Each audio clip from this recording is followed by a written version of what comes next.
And look, if you like your Tesla, you can keep your Tesla, all right? All right, y'all, welcome back to the channel. I'm Texas Dad, and that's my son, Matt. And today, wanted to review a brief article with you and direct you to some information. This article is written by James Corbett at thecorbettreport.com. I'll put the link down below. But the title of this article is Green Energy is a Scam. It isn't meant to work. So I wanted to read through this briefly, and then we can pontificate on it and whatnot. Good news, everybody. A new report from the eggheads at Oxford University assures us that switching to renewables will actually save us trillions of dollars. You heard that right. It won't cost us trillions of dollars to build out a completely new global energy grid infrastructure based on technology that is still under development, and then to switch the entire global economy into it.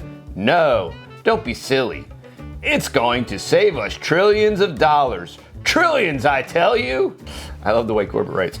Now, I know what some of you skeptical Corbett reporters out there are thinking. How can that be? After all, as the Manhattan Contrarian blog points out in a recent post on the cost of the green energy transition, the disruption to the European gas supply caused by the Ukraine kerfuffle is already wreaking havoc on Europe's economy, with Germans bracing for a 13% rise in their regulated consumer gas bills this year, and UK residents facing a nearly tripling of their own energy bills. And that's before the Great Resetters start shutting off pipes for real and forcing the hoi polloi onto the wind, solar, unicorn fart, green energy grid. Now, this article was written before the Nord Stream 1 and 2 and whatever happened with that. So not only is it not being switched on, it can't be switched on. They're saying right now that it might be irreparable. What's the Nord Stream? So the Nord Stream is the gas line that runs from Russia to Germany. Oh, okay. And there was all this talk and whatnot, and Putin said, hey, all we got to do is turn it on.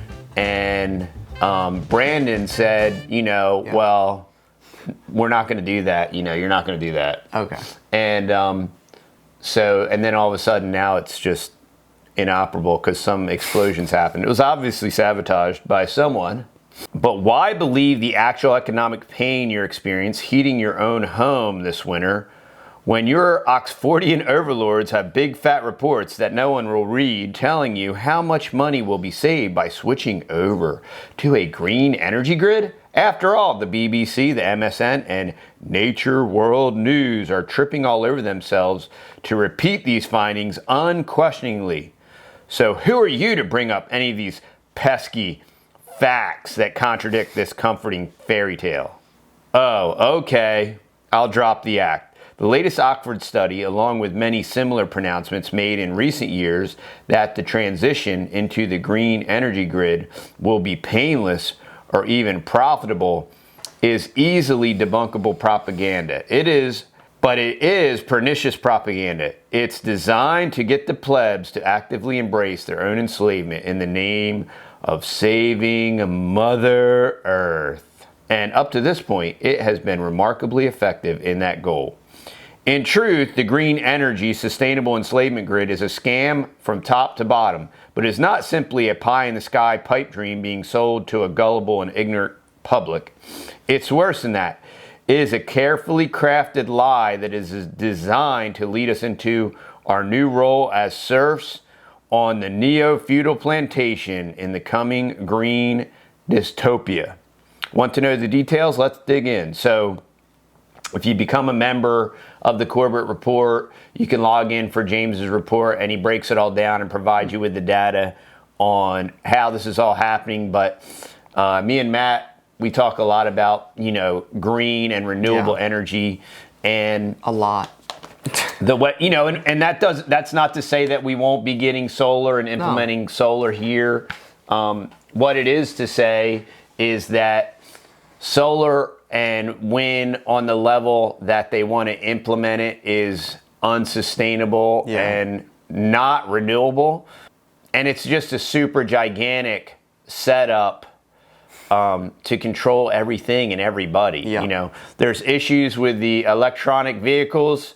There's massive social issues with the mining of cobalt and lithium and the environmental damage that just the mining does, and the exploitation of human beings in foreign countries, and the stripping of natural resources in these companies by the Anglo-American establishment and the Rhodes Scholars and all those guys, cause political upheaval and spread democracy, and then extract natural resources from other countries to the extent that they're like, hey, we don't want you coming back here, you're not allowed in the country, and all that kind of stuff, and to just create this hate and disdain for Western society and capitalism, you know, the crony capitalism stuff. And it's all by design, and it's done by old crusty white dudes, you know, just saying.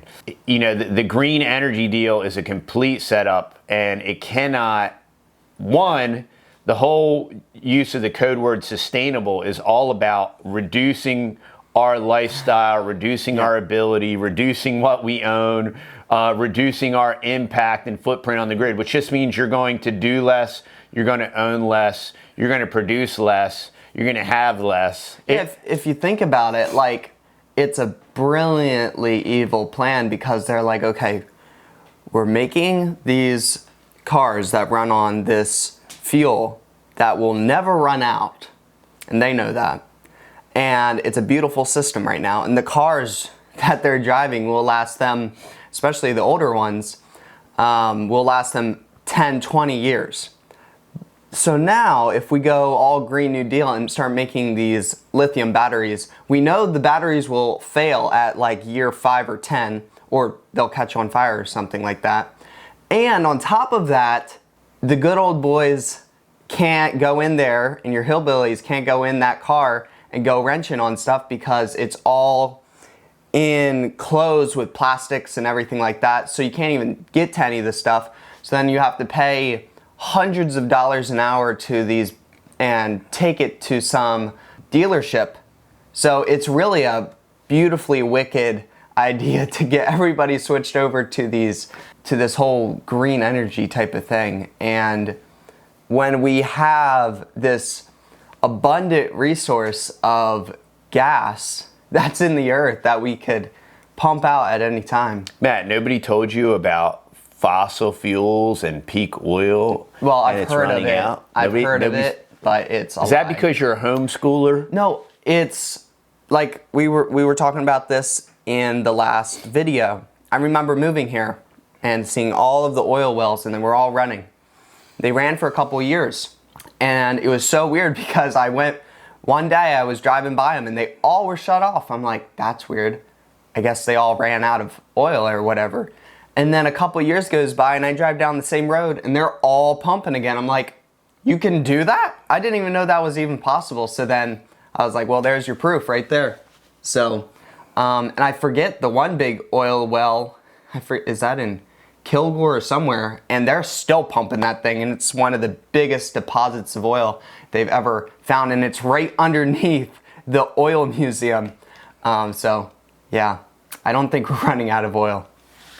Yeah, no, and the reality is oil and gas give us high productivity, and honestly a very low environmental impact. And very as low. Technology gets better and better, and we can burn off the pollution and these different things, and they can become much more environmentally friendly and more fuel efficient. In a sense, that is still honestly the viable way to power until there's a better solution that actually has a real power output that's not a net sum loss, because right now solar is a net sum loss, wind is a net sum loss. Like I said, on these larger scales, on a smaller scale, they're workable, they're doable. Electronic vehicles are absolutely baked in, planned obsolescent. These 100%. batteries will only last for a very finite period of time, and then the batteries will be discarded. They can't be recycled. They're full of toxins and poisons. And what's more is we're farming and harvesting the cobalt and lithium from third world countries and exploiting little kids to do it. Yeah, they don't want to talk about that part, you know, what happens to the batteries and everything at the end of the car's life. You know, at least with the normal gasoline cars and everything, it's all steel, so you can crunch it up and smelt it down again. But with part it out, part it out or whatever.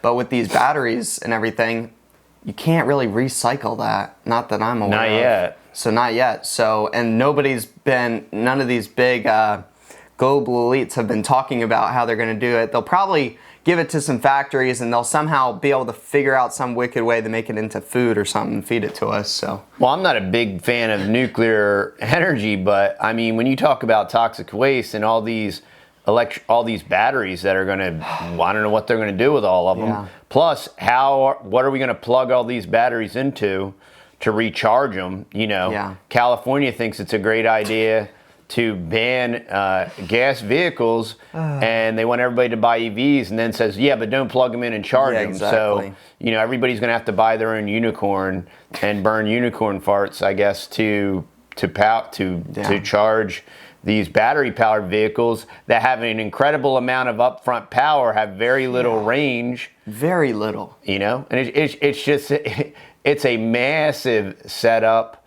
And look, if you like your Tesla, you can keep your Tesla, all right? But it's a setup, you know? It is. And it's a giant scam, and James has lots of good information over on his site. But this is all part and parcel for the systematic destruction. And this isn't a U.S. thing. This is everywhere, y'all.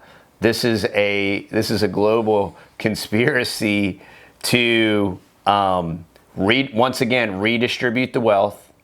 You know, the multinational corporations, they'll get all the deals and they'll make all the monies, and then us peoples will, you know, just have to pay. We'll just have to reduce our lifestyle, reduce what we do, reduce what we own, reduce our output. You know, it's always a redistribution of wealth. Always. And it always goes the wrong way. Alrighty, y'all, so thank you so much for watching today's video. Real quick, before you click off today's video, just wanted to say, please go check out this channel that you're watching. Please subscribe if you haven't already. YouTube's been put the cloud of death over our channel right now, and they've been removing views and removing subscribers and just shadow banning us really badly. So make sure you've been watching all the videos. We've been trying to put out really, really good content for y'all. So go check out the videos down below. Also, I would love for you to go subscribe to our backup channel on YouTube. I'll leave a link for it down in the description down below. It's called The Texas Boys Reacts. It only has one video on there. We will be doing more on there once we hit 1,000 subs. Once we hit 1,000 subs over there. Then also this Saturday we are going to be going live, and there's going to be sales running on the website and all types of cool stuff like that. But also we are going to, Lord willing, we're going to try to multi-stream to Rumble. So also I would love, I know it's a lot, but I would also love for you to go check out the link down below and subscribe to our Rumble channel, because Rumble's been kind of taking off lately. And if you are a Rumble exclusive, maybe you're watching this video on Rumble and you haven't subscribed yet, please subscribe. Anyway. Right, and what we're gonna attempt to do is do a multi-stream to YouTube and Rumble, and sometimes we get asked questions on YouTube that our technocratic overlords do not like us answering the questions. So what we're gonna try to do is do a stream on YouTube, multi-stream to Rumble, and then when we want to take some of these no questions that we can't speak about, you know, whether it's Brandon or whether it's international turmoil or whether it's all the different new speakified things that we have to talk about in code and we'll switch over to Rumble, we'll answer the questions, and we'll get to talk about more pertinent things. Yeah. And it's gonna be neat, it's fun, it's an experiment, and we're trying and we're learning and we're rolling with it, y'all. Oh yeah. And this is the new normal. Welcome to 1984. I'm so glad you got here. You can check out, but you can never leave. So there you go. All right, y'all. Well, thanks for watching. We appreciate you. Thank you for all the support. Yeah, thank you so for much. all of our patrons and customers. We love all y'all. Appreciate all y'all. And we will see y'all on the next video. All right, bye-bye.